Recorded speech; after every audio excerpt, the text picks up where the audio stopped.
So you sort of touched on it, B-Mac. It feels like a two-team race in this division. So, Brady, I'll turn to you to talk about the Titans. They're also at 9.5 wins, according to Caesar.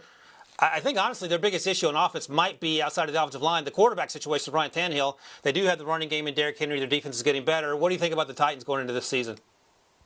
Yeah, look, I've got the Colts and the Titans tying at 9 and 8 apiece. So I guess you'd say they're both hitting the under. But, that has a little bit to do with the fact that the AFC West is so darn good. The AFC South has to play them, as well as the AFC North, and my opinions on them. So I think when you cross over against some of those teams in the AFC picture, it's just tough. I think they're going to lose some of those games. But as BMAC said, clearly the weak links are the Houston Texans, the Jacksonville Jaguars. They're going to have to prove themselves before people start laying some future bets on them.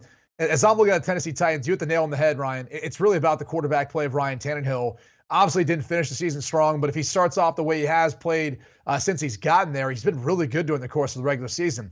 The only question is, how's he going to play without A.J. Brown, one of the more productive players? And I know they drafted Treylon Burks, which a lot of people said, hey, kind of reminds you a little bit of A.J. Brown. I think a different player, and I'll be curious to see his transition into it. But regardless, you still have Derrick Henry in the backfield.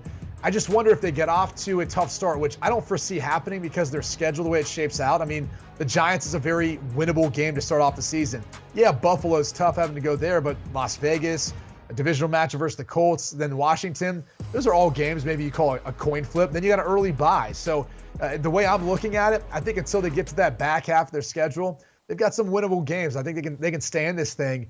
But if they falter early, then it becomes all that pressure mounting on Ryan Tannehill's shoulders. Then does Malik Willis go in? And if he does go in, will he be ready? That was the big knock on him, or at least supposedly, that he was raw and he needs some time to a little seasoning and to grow and kind of watch the game more. We'll see if they get to that point or if he's going to play at some point in time this year. Do you want a sports network that delivers everything that matters about the game? The highlights, the picks, the instant analysis, no yelling, no fake debates, no politics. Hit the subscribe button and never miss a moment.